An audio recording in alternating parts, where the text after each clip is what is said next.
This is Brother Medina for Tuesday, Seventh-day Adventist, and please let us start with a word of prayer.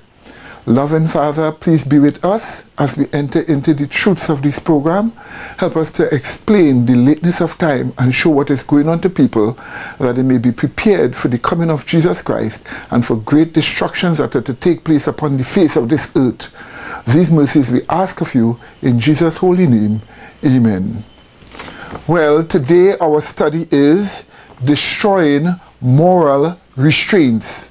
Destroying moral restraints. And the name of our topic shows that today there is an exponential destruction of moral restraints taking place all over the earth. Today, my dear people, many evils are being propagated by many people in responsible places.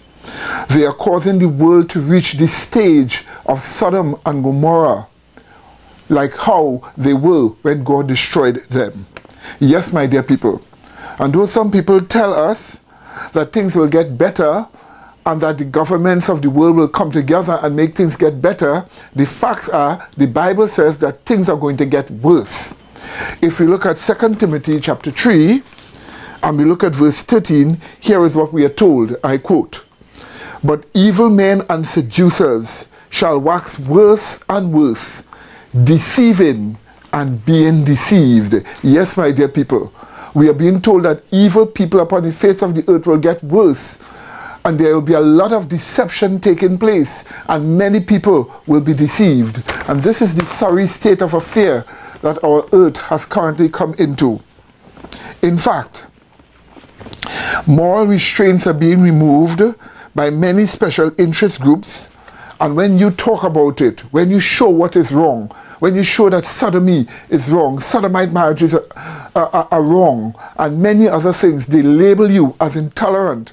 But you see, this idea of intolerance that is pointed out to those who show the wrong, when they tell you you are intolerant because of what they are teaching and what they are doing, when they tell you you are intolerant, they themselves are being intolerant. So look at this first little clip that explains something like this. Hello, I'm a Christian. And I'm a homosexual. I think it's sinful to be a homosexual. And I think you are an intolerant religious bigot for not agreeing with me. Why is that? If you don't think being gay is okay, then you can't tolerate people for who they are. And if you can't tolerate my homosexuality, then you are nothing more than just a sick bigot.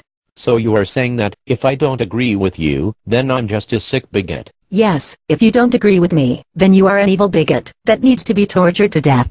It might just be me, but don't you think you are being the bigot? You are accusing me of not accepting your beliefs, but you seem to refuse to accept mine. Here you are preaching tolerance, but you refuse to tolerate my beliefs. I had to be intolerant of you. I must intolerate all bigots. So you are saying you must intolerate all bigots, but you consider all bigots to be people that disagree with you. Don't you think you are being very hypocritical? No, you people are bigots. I'm not. You think being gay is sinful, but I don't. Therefore you are the bigots, but I'm not. You are being a bigot. You keep on claiming to be tolerant, yet you refuse to tolerate my position on being a homosexual. No, I'm tolerant. Then why do you call people who are against homosexuality bigots? Because I don't know. You are intolerant, face it. No. I'm sick of listening to you bigots. I'm going home, and I'm gonna whine to my mommy. Yes, my dear people, men in powerful positions think that we Christians are stupid. They call us right-wing Christians, extremists. They think we are stupid, and they try to confuse us about the issues of sodomy. They try to give the impression, oh, you do not know. We have better reasons and stronger reasons for what we are doing. We want to give you an example here in this clip of a debate about sodomite marriages in which Mr. Obama was part of that debate before he became president. Look at how they tried to tie up the gentleman and make him look foolish, and you would see how he answers them properly, because we really know what we are saying. We are saying it is destructive and it is dangerous to society, and therefore governments must not allow sodomite marriages to pass in this country. Take a look at this clip. Mr. Keyes, on the Channel 7 debate last Thursday night, you said, and I'm quoting you, where procreation is in principle impossible, marriage is irrelevant. You went on to say it was irrelevant and not needed. What about marriage between people who are well beyond their childbearing age? Irrelevant, not needed? No, it's simply a misunderstanding. The word in principle means relating to the definition of, not relating to particular circumstances. So if an apple has a worm in it, the worm is not part of the definition of the apple. It doesn't change what the apple is in principle. So the fact... It retains its appleness. It retains... it retains... To act as if concepts are laughable means that you want to be irrational. Human beings reason... You said it was irrelevant and not needed. Human beings reason by means of concepts and definition. We also make laws by means of definitions. And if you don't know how to operate with respect for those definitions, you can't make the law. An individual who is impotent or another who is infertile does not change the definition of marriage in principle. Because between a man and a woman, in principle, procreation is always possible. And it is that possibility which gave rise to the institution of marriage in the first place. As a matter of law, as a matter of law possible and in principle. But when it is impossible, as between two males or two females, you're talking about something that's not just incidentally impossible, it's impossible in principle. And that means that if you say that that's a marriage, you are saying marriage can be understood in principle apart from procreation. You have changed its definition in such a way as, in fact, to destroy the necessity for the institution. Since the only reason it has existed in human societies and civilizations was to regulate, from a social point of view, the obligations and responsibilities attendant upon procreation. So when you start playing games in this way, you are actually acting as if the institution has no basis independent of your own arbitrary whim. There are 4 basic sexual evils that go together in today's world. 4 basic sexual evils that go together in today's world. And they are sodomy, bestiality, incest, and pedophilia. Those are the 4. Sodomy, bestiality, incest, and pedophilia. Sodomy is same-sex relationships. Bestiality is having sexual relationships with animals. Incest is having relationship with your family, like father with daughter, mother with son, brother with sister. And then we have pedophilia, that is big people having sexual intercourse with underage children. These 4 evils go together. But the facts are, when the restraint, the moral restraint of one is removed, the others also go. Yes, my dear people. Once a sexual preference or a sexual orientation, as they call it, is called a right that must not be discriminated against. Once you have a sexual orientation, and they say this is a right, and you mustn't what you call practice any form of discrimination against this, and in this case, sodomy is also called a right. There are no limits to which sinful men will fall in sexual deviation. This is where the world is currently descending to, my dear people. So you see, once you remove one restraint, all the other restraints go. And this is where the world is currently heading to. Observe what this clip tells us. Senate passed a bill that repealed a part of the Universal Code of Military Justice, the UCMJ, or Uniform Code of Military Justice, which made sodomy and bestiality illegal. They were still illegal, even though the ban on homosexuality in the military had been repealed. The Uniform Code of Military Justice had not been changed. And so they were trying to correct that. Let's take sodomy out of the UCMJ so it's no longer an offense in the military. Well, the same code outlawed bestiality. So when they removed sodomy at the very same time, they removed bestiality as a crime in the military. And yesterday at the presser, Jay Carney was asked by a reporter from WND, used to be known as WorldNet Daily, what about this? Animal abuse is an issue of community safety that should be taken seriously by all government staff. We hope that the public outcry against this inadvertent lapse will inspire the military to take action to make sure that it will be able to fully and appropriately serve and protect all Americans, human and non-human alike. So now we have to protect non-human Americans. Now, what I want you to observe here is that for PETA, the problem with bestiality is not that it degrades people. It's not that it degrades human beings. That's our problem with it. The problem for PETA is that it degrades animals. So that's where PETA is coming from. But Lester Kinsolving from WND asks Jay Carney about this cavalier repeal of the law against bestiality. Here's how it went. A 93-7 U.S. Senate vote to approve a defense authorization bill that, quote, includes a provision which not only repeals the military law on sodomy, but also repeals the military ban on sex with animals or bestiality.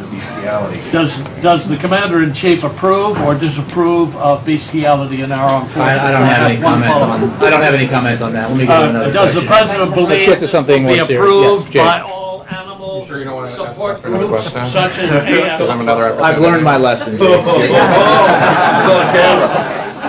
Just one. I'm done, Lester. I think we'll let everybody get a chance here. Go ahead, Jay. sure you don't want to take any more questions on bestiality? I'm wondering, Well, they're laughing about it, but that's a serious deal. I mean, you have an instance of bestiality in the military now. The military has no legal way to deal with that. That's been now normalized, not only, and again, you know, we said once you cross the threshold that sexual intimacy is reserved for a husband and a wife in marriage. Once you cross that threshold, once you get outside those parameters, once you cross that boundary, there is no place to stop. So not only now has the military normalized homosexual behavior in the military, it's also at the same time normalized bestiality. We have always said that the UN is a source of moral evil all over the world. Yes, my dear people, the United Nations have a habit of spreading evil all over the world, as if they are following some kind of an idea of blessing humanity. Here in this clip, you will see the UN advocating the legislation and the legalization of prostitution and drug use all over the world. They are doing that all over the world, and they are also seeking to get it legislated and legalized in the Caribbean also. Observe what these clips show us. This is a UN calls for legalizing prostitution worldwide. A report issued by the United Nations-backed Global Commission on HIV and the Law recommends that nations around the world get rid of punitive laws against prostitution, or what it calls consensual sex work, because we know as a society that most women that are involved in prostitution are just treated great. It's a job they take because they went to law school and they've had great opportunities to educate themselves, and they weren't sexually abused or physically abused or degraded or any of that.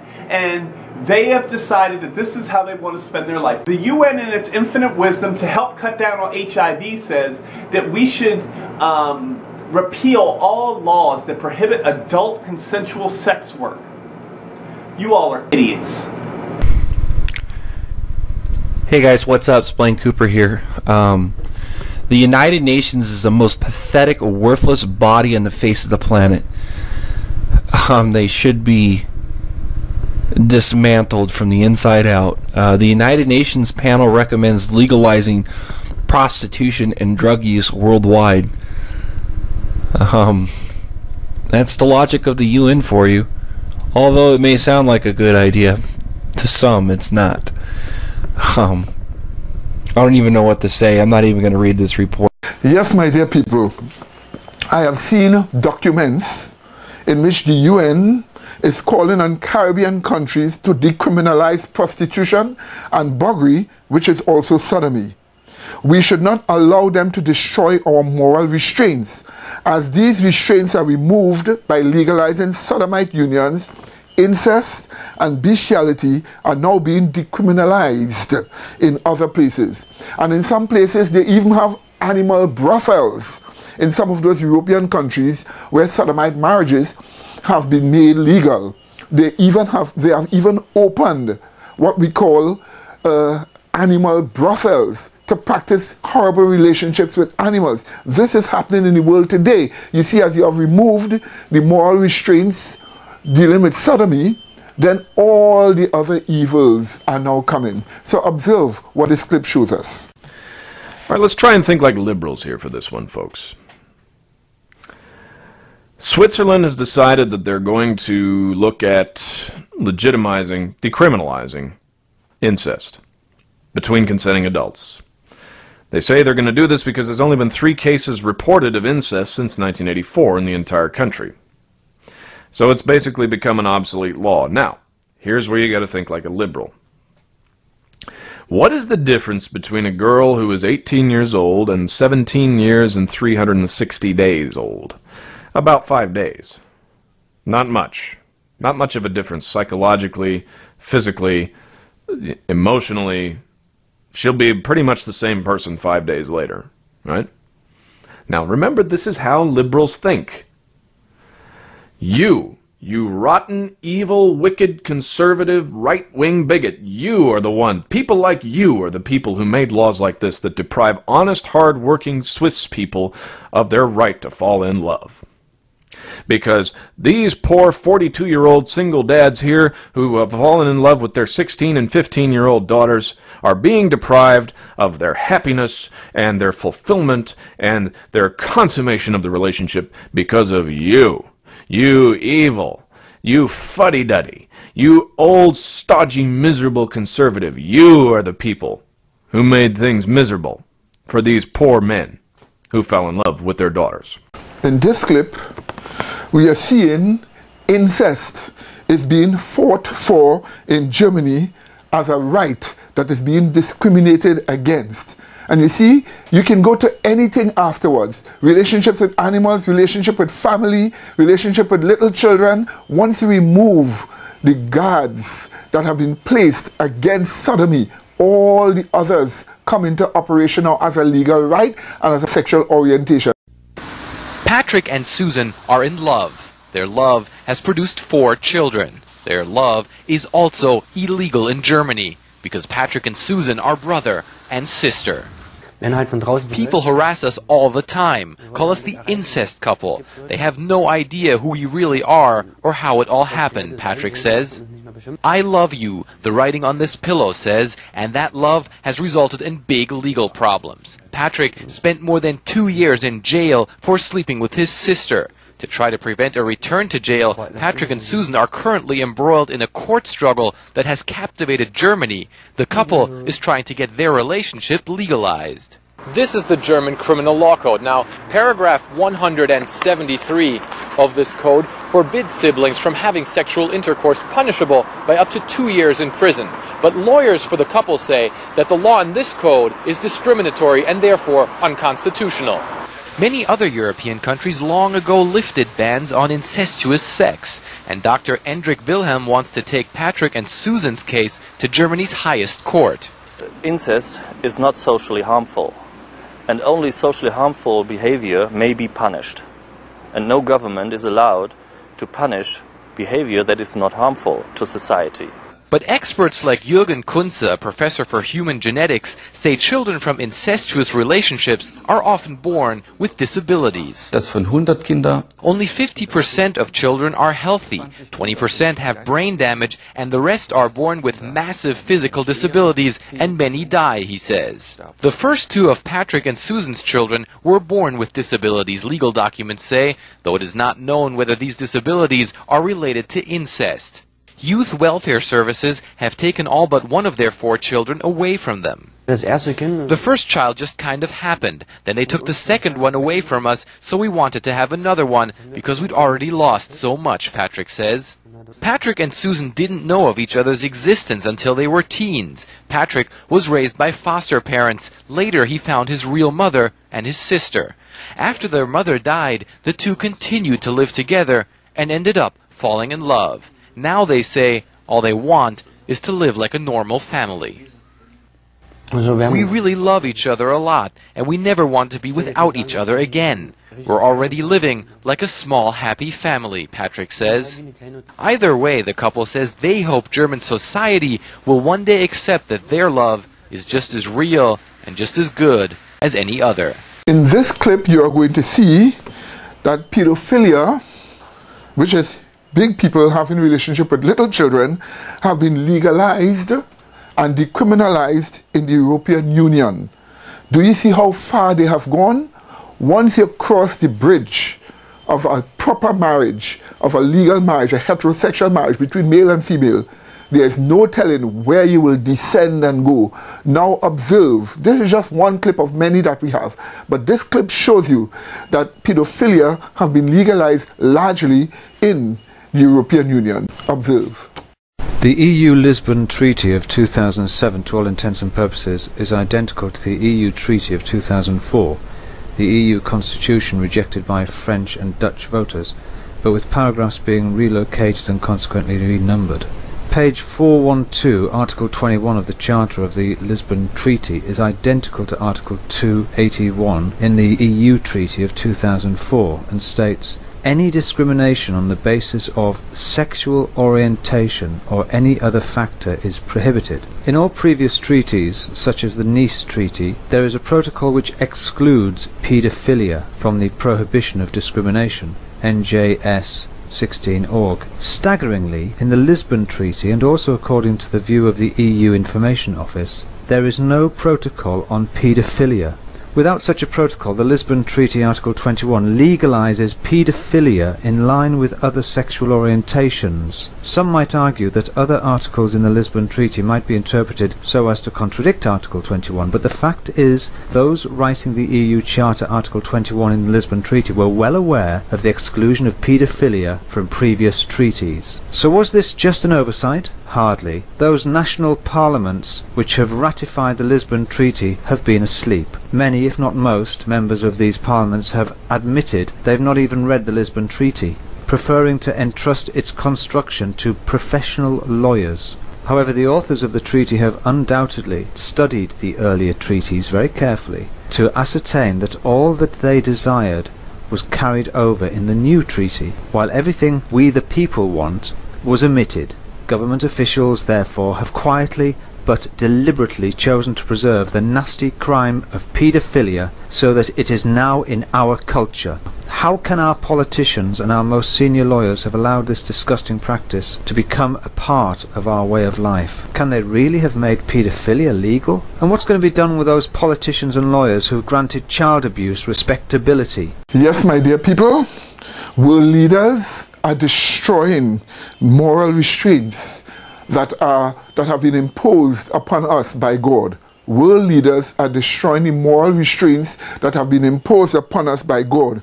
And this will bring the world under judgments, because from these moral restraints that you remove, you will have spiraling crime. It is getting out of hand. And as a result of evil men and sinners waxing worse and worse, deceiving and being deceived, God is going to destroy the earth. Observe this clip.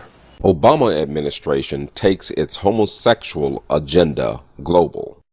As a number of African nations put in place and reaffirm anti-homosexual laws, the Obama administration has stepped up its support of the homosexual agenda at the global level. In a recent memorandum, Barack Obama indicated, "I am deeply concerned by the violence and discrimination targeting lesbian, gay, bisexual, transgender persons around the world." Hillary Clinton stated, "Some have suggested that gay rights and human rights are separate and distinct." Ms. Clinton said at the United Nations Human Rights Council in Geneva, "But in fact, they are one and the same." Why is Barack Obama promoting a global agenda in support of homosexuality, especially in light of the sexual scandals recently of men in high-ranking positions, including college football coaches,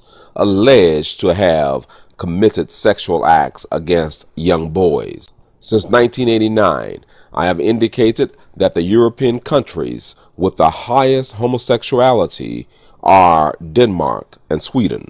But that's only part of the story about these two countries. The other part is that both also have negative birth rates to the level which gives the distinction of being the lowest birth rates in all of Europe. Okay, British Prime Minister David Cameron has proposed that aid monies be predicated on African countries' policies in support of homosexuality. Finally, my dear people, we must not allow our biblical and moral values to be changed. We must not allow them to change our biblical and moral values. We must not allow our values to be subverted or destroyed by these changes that are taking place in society, which is going to bring about the destruction of society. We must read the Bible, believe the truths that God shows us there, practice the truths that God shows us there, live the truths that God shows us there. We must keep the faith as the world is coming to its end. Finally, my dear people, if you want this DVD, you can call us at 625-0446. 625-0446. We will give you this DVD and the others before it. Also, what you are seeing before you here are our various web addresses. We even have an Escape for Thy Life TV where all our television programs are downloaded for you to view and for you to get copies for yourself too. But whatever you want, you just call us at the number 625-0446 and we will send them at your address free of charge. And until we meet again, may God bless you in Jesus' holy name.